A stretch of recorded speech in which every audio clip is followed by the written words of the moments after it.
our vision is to make sure that they feel the same type of trust buying a property in Spain or Portugal as they feel in their home country, in Sweden or in UK.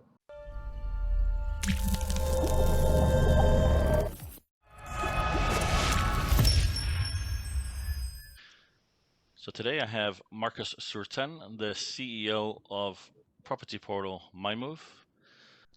Thank you. Good morning. I'm originally from Sweden. I grew up in Sweden. My background is from the media and newspaper industry, and piffs and puffs here and there. I ended up working for two of the largest media publishing groups in the Nordics. One of them is quite familiar for you and the audience, I suppose, as well. They are called the Schibsted. They are Norwegians from the beginning. By coincidence, while they started to focus and to shift and pivot their focus from the media industry towards the marketplace and classified industry, I was in the middle of that wave. So I ended up being responsible and launching the property vertical for Blocket, which is the #1 marketplace in Sweden. It was actually together with the CEO now, me and Robin, that launched it. And back then, this was early days. We're talking 2010 or 2011. The mission was to compete and to force Hemnet into the negotiating table for ending up as an acquisition. Hemnet is the other or is the #1 property portal for the domestic market in Sweden. That's how I ended up in the property portal industry in the first place. Stayed there for 5 years, and we managed to actually acquire Hemnet, or we managed to get ink on the paper together with the owners of Hemnet, but the Law of Competition Authority never approved the deal. So I ended up in no man's land, and I joined another giant within the property portal space, which is more they are more of a conglomerate and an owner. They are called News Corp. They have 5 to 10 different portals, maybe 15 to 20 portals across the world. I've left. I don't keep count on that anymore, but they are a giant within this industry. And I worked for them for 2 years. Continued to working with online real estate and different products and solutions for the real estate and the property industry. Then we moved to Malta, and I was working completely outside of the industry for 2 years. I was working in the iGaming industry, and we realized during the time in Malta that we wanted to live abroad for a long term or with a more longevity. And then we decided to review our options, and then Marbella came up. And I met the founders of MyMove when I was working in Sweden, because they actually built the platform for Hemnet back in the day. So they were competitors back then, but yeah, they realized when they were building the platform for Hemnet that the overseas section demanded a lot of different features, and it was a different type of user behavior, and it required a different user experience. So with gaining that knowledge, they realized that it was a lot of potential for the overseas market in Sweden and abroad as well. And of course, they scouted the market down here and internationally. And from what I've heard, they weren't really that impressed by the competition. So that's how MyMove came about from the first place, and that's how I ended up here. The Swedish legacy is quite strong here, but Spain in general is, from a personal perspective and a lifestyle perspective, a fantastic country. So it felt very logic, and it was an easy step. So how long has MyMove been going? The company was launched back in 2016 or 2017, if I remember correctly. This was prior to my time, but they started to ramp up and build a platform and build a marketplace and do a lot of different things. But I would say during the last 2 years, 2.5 years, they started, let's say 3 years then, we started to gain traction and really be more serious about where we are going and the aims of and the vision of the company. The portal market is very confusing because there's domestic ones, the foreign ones, and everything in between. Where does MyMove fit into the equation of the portals for agents? Yeah, no, that's a really valid question. There are a lot of I wouldn't say ifs and buts, but there are a lot of disturbance and a lot of chaos within the international focused market, not only in Spain, but also in all the Southern European markets. You have the domestic ones, as you correctly pointed out, and then you also have the specialists that are more focused on the international audience, the Keurig, the ThinkSpain, etc.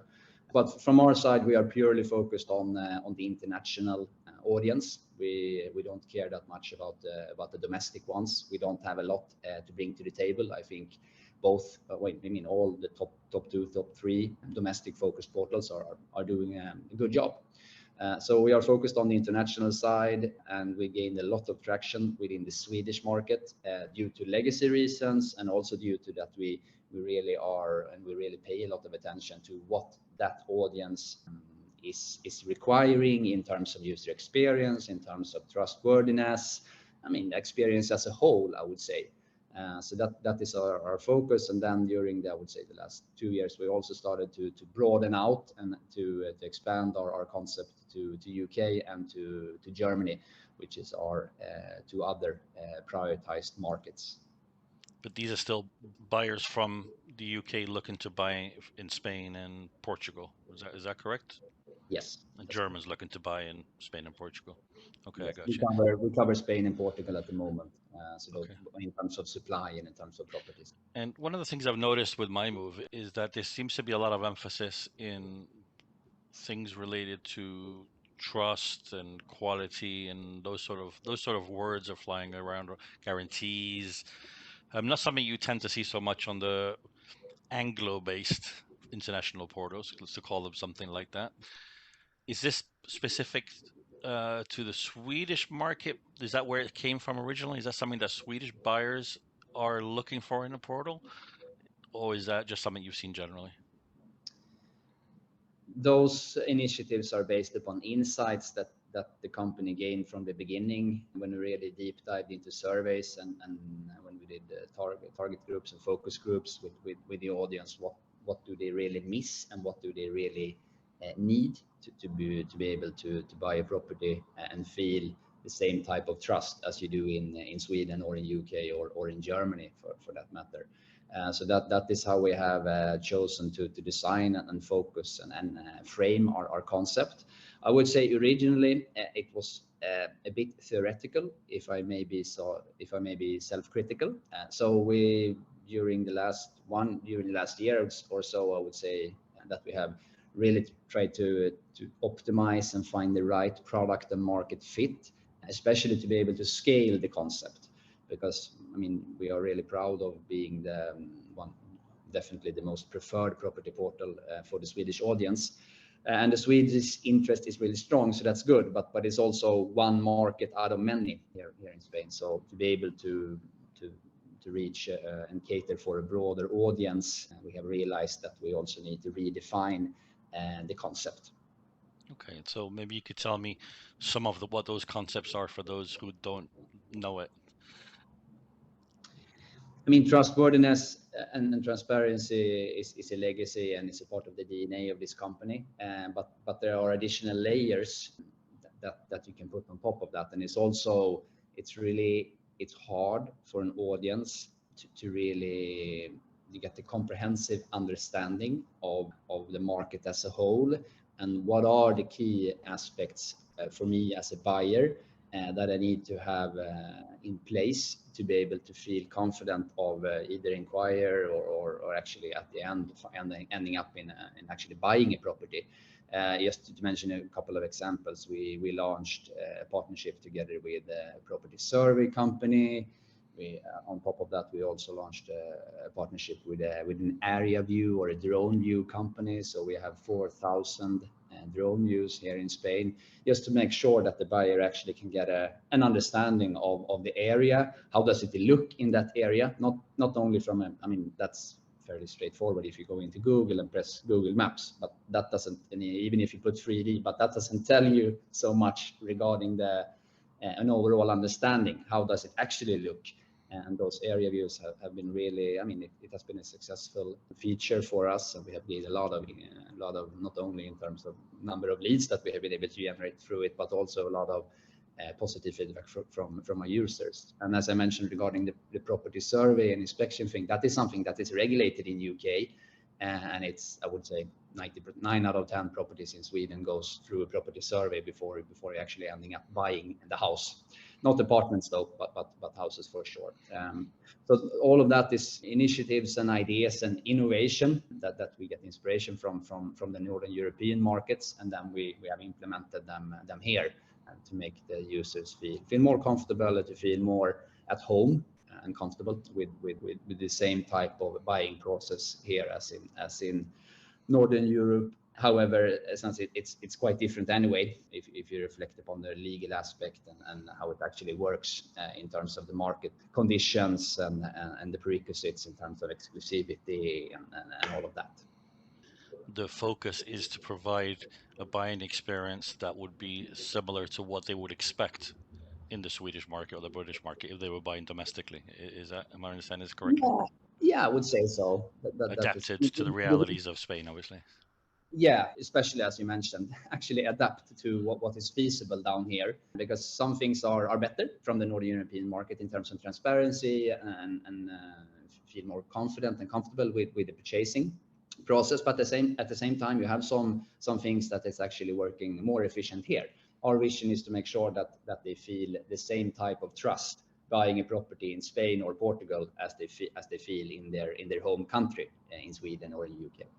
And one of the things I saw that you tried to tackle, the problem faced by most portals when dealing with the market, such as the Costa del Sol, where there are many thousands of agents sharing properties with each other, the issue of duplication. So you have really almost nobody has exclusive listings over here, and they have access to those listings. They're allowed to promote those listings. There's nothing dodgy or strange going on, but you do end up with the same 14 million euro villa in Cascada Camojan listed by 15 different agencies. You're absolutely right regarding the duplicates. It's something that we have noticed from the audience that is a big hurdle, reviewing the same property all over again and several times. And one of the biggest hurdles is actually when you find the same property listed from different agencies, but with the same price or different information, which leads to a big trust issue. Or can this agent really help me? Is this the correct price on this property? Where's the location? All of those fundamental questions starts to arise for the buyer. So that's why we decided in the beginning to make sure that let's nail this and let's do it the proper way. But at the same time, as you mentioned, you have the other side of the spectrum. When you have a platform, it's a two-sided platform. It's not only for the buyers and vendors, it's also for the agencies and the developers. So what we decided to do then was that let's list the property, and all agents that are advertising that property, let's make sure that they are presented on that specific property ad. So we don't sort of like neglect or favorize any specific agency. At the moment, and what we have found to be a successful solution is that we make sure that the buyer or the lead that converts on that specific property goes to all agencies that are listing that specific property. So a buyer would inquire in a villa maybe that 5 agencies have. So all 5 agencies would get that inquiry, and then it's up to them to do what they do. Is that right? Yes, okay. That's good. And doesn't that concern you that the buyer might get aggravated by receiving 5 agencies chasing them for the same property, or not? Or is that a lesser of the evils as far as you're concerned? No, it's definitely a valid point, and it's a question worth reflecting upon. What we have seen so far is that we haven't received a lot of feedback about it when we have deep dived into it and actually asked the buyers about it. But at the same time, it's something that we pay close attention to, and you're absolutely right. It's something we need to keep an eye on, especially from a buyer experience perspective. Gotcha. And then I've read that you're just launching or about to launch something to do with developments, new developments. Maybe you could tell me a little bit about that. Yeah, no, that's something we are really excited about. I mean, if you look at the international side of the market, the interest for new developments has been really solid and really strong during the last couple of years. It's actually, I wouldn't say that it's mind blowing, but it's interesting to see the growing trend. If you look at the number of transactions that ends up on the new development side. So we did some insights work during last year and realized that our audience is really interested in buying a new development versus, or prefer a new development versus a resale. So we have approached that in a lot of different ways, but one of the most concrete initiatives is that we work more close together with developers nowadays. We actually have way more direct relationships with developers versus what we used to have in the past.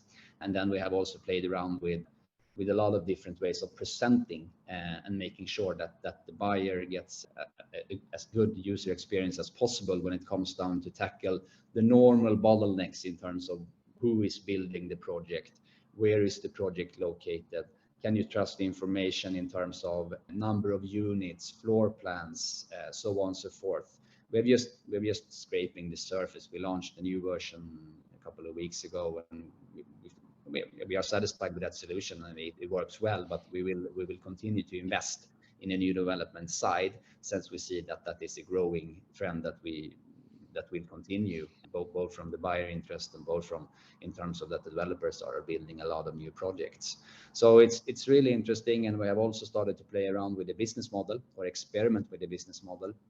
Usually we came from the for free solution when we launched, and then we shifted into subscriptions. And nowadays, the vast majority of our agencies are on a pay per lead solution. So you pay per contact information you receive from us. But we have also experimented with success fee solutions. So based upon that, we actually deliver a buyer that ends up buying the property, we take a commission from. It's still early days, so we have done it with a couple of agencies and with a couple of developers, but it's a growing trend, and it's at the same time it's challenging to balance it, but at the same time we also see a lot of potential with it. If you think about the success it can lead to in the long run, and it's also more fair if you look at the efficiency and if you look at what you're actually what you are delivering in the end. At the same time, I mean, you know, this discussion can be very long, and if you reflect upon how much responsibility can you actually take for the user experience as a portal, since you are working with collaborators. So we are evaluating, and we will continue to evaluate it, but so far we've had a couple of really good examples, but it's still very early days. So if an agent listening to this or watching this wanted to advertise on MyMove at the moment, what's the business model? We offer both subscription and pay per lead solutions, and as I mentioned, we have a couple of experiments with some partners that we worked with for a long time.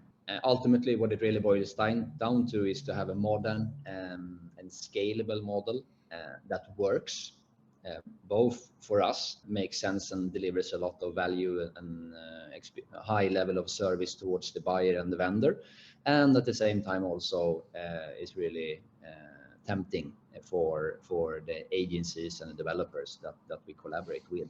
An agent that's looking for international buyers should think MyMove as one of their choices. Most definitely.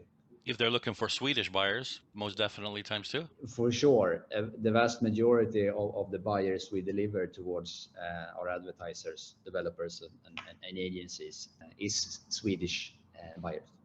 So whereas the other international portals, the ones that you mentioned before, where the Kieros, and there's also the ones that are typically UK centric, your Rightmoves and Zoopla and whatnot, Place in the Sun, where they have a UK base, but through the English language being the international language, they have exposure in the rest of Europe, but the anchor still remains British, which is a bit strange given what's been happening in Britain over the last few years. You offer the same service, but your anchor is Sweden. Is that accurate? Yeah, that is a good way of describing it. If I may elaborate, in addition to that, I also would say that if you look at our vision and what we have done with MyMove as a platform, the transparency and the focus on efficiency leads to that the leads or the potential buyers you receive from us as an advertiser is generally more, I wouldn't say more mature, but definitely more informed, since we are so focused on delivering a high level of information quality, and we do everything we can, although it's quite challenging sometimes regards to the quality of the presentation, the quality of information in terms of location of the property, so on and so forth. But we do everything we can to make sure that we can deliver so much information to qualify the buyer. And then what we can see if you compare to other property portals or our peers within this sector is that we have a really high level of average budget that the buyer inquires on. Agents often find it very difficult to know where they should advertise their properties because there are so many portals, from huge ones, established ones, new ones. Every 5 minutes, it seems a new portal pops out of the woodwork. What should they be looking at when making a decision on what portal to advertise on? The market is quite fragmented. So I would consider, or my advice to the agencies and to the developers is to have a portal mix where you work with, or when you are working with a couple of different portals, depending on the focus you have and what type of prerequisites you have to be able to deal with the inquiries in terms of volumes, languages, quality. You have a lot of portals that deliver high levels of quality, but a lot of email addresses without phone numbers, with a low response rate, even if it's low price, can actually be more of a con versus a pro, because if you really want to deal with those inquiries, as you most certainly know, the time is of essence. So I would factor that as an essential component when you're evaluating different property portals. What type of response rate, what type of profile of the buyers are you actually receiving in the end? Not so much regarding the actual pricing of the subscription or whatever the advertising fee is. It's more about what you actually get in return. And then speaking about dealing with leads, I think that is a trend that has been going on during actually pre-COVID as well. You have a couple of interesting initiatives from different real estate agencies. I would say more mid-sized ones that actually have either they have their own telemarketing center, or they have their own inside sales, or they work with external partners. I think that's an interesting initiative, and I do think that it can really work very well. Of course, you need to manage it in a good way, but that is also something to take into the consideration. What type of requisites do you have in terms of staff? What are they doing? What are they supposed to be doing? Since you have so many agencies, I would say, I mean, the vast majority down here have a salary based upon 100% commission. And then is it really the best way for 100% commission salary based agencies to take care of inquiries over phone with a low response rate, or should they be doing something else? Can you do it more efficiently? I think that the mid-sized agencies are taking a lot of market share, the Engele Wölkers, the Panoramas, etc. At the same time, yes, you have a lot of agencies that are coming from here and there, and you have a lot of new agencies coming into the market due to the fact that it's such a low entry barrier. But I think the entry barrier is increasing, not so much regarding the actual cost, but more regarding the knowledge you need to have to be successful. But I think that is something we embrace. We have a lot of, I mean, we have a lot of small, mid-sized and big agency partners, but I think it's something that will help the industry mature, and it's something that will also lead to that the buyers will get a better and more efficient experience. Some of the mid-size and the larger agencies down here in Spain are growing, and that is an interesting trend. I don't have any sort of data points on it, but it feels like that the mid and large size agencies are growing, and that will benefit the industry long term, and it will benefit the buyers as well. I also see that they are stepping up their digital game in terms of what channels they are working with, in terms of their own SEO, what type of social media channels are they working with, what type of content are they providing or are they publishing in their channels. Another big scoop that I've seen from my previous industry of the online gambling industry or is that the affiliation side of this industry is starting to grow with all the influencers and with all the YouTubers are starting to dip their feet into the property segment as well. I mean, it's just you don't need to be a scientist, just go into YouTube and review some of the most popular channels here in Costa del Sol, and you will find some of the most prestigious real estate agencies, which is really, I think it's really fun. It's really interesting. It gives a new angle and a really nice spice towards the promotional side and towards the marketing side of this industry, which has been really, if you want to be self-critical, really old and really conservative. So that is something that we embrace as well, and I hope to see more initiatives on that topic. A lot of companies have been forced to change their policies regards to what you can expect from an employee. So remote working is not really a trend or a term anymore. It's sort of like the new normal.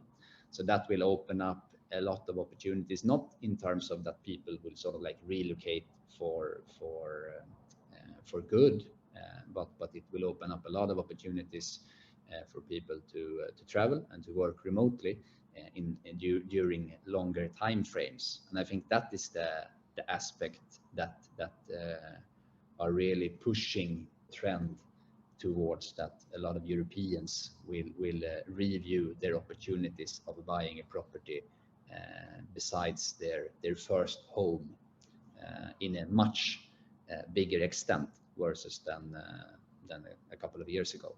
That is something that is quite evident, and it's really hard to put the percentage on it, but I think we all can expect this trend to continue, not only short term, but mainly mid-term and long term. I have one final thing that I have to mention because it really cheered me up last year in 2020 when everything was a bit miserable. I'm not sure I really understood it, but I thought it was brilliant marketing, and that is that MyMove will guarantee that your marriage will flourish in Spain. What was that all about? That was fantastic. We've been working with a lot of different alternatives and a lot of different ways of how to promote our value proposition. So that was just an experiment and an example of an ad where we wanted to try and to see how we can work with British irony and to see if it really sticks with our audience. That was actually one of the most popular units that we had. We had a lot of units that didn't really pass the sanity check. So we will continue to do that into Fantastic. I mean, my question was going to be where do I apply for a refund? I'm joking. I love my wife, but that really tickled me. I think it's nice, and I'm seeing a little bit more of it in the last few months. Actually, it's nice to see a little bit of comedy and a little bit of humor in what is quite a serious, boring industry most of the time. Both on the videos that some of these people are doing, some of the marketing that I'm seeing. You're absolutely right. No, it's really hard to balance as well. Our audience is like 45 to 60. I mean, the usual audience of people that buys a property down here. They tend to really appreciate humor, but it's, as you say, it's a serious thing when you're working with trust and when you're working with this type of industry, professionalism, transparency. It's a part of our DNA. So we'll see how we sort of like take it to the next level, or also can make sure that we can have a twinkle in our eye. Okay, well, thank you very much for your time. I appreciate it, and let's keep in touch.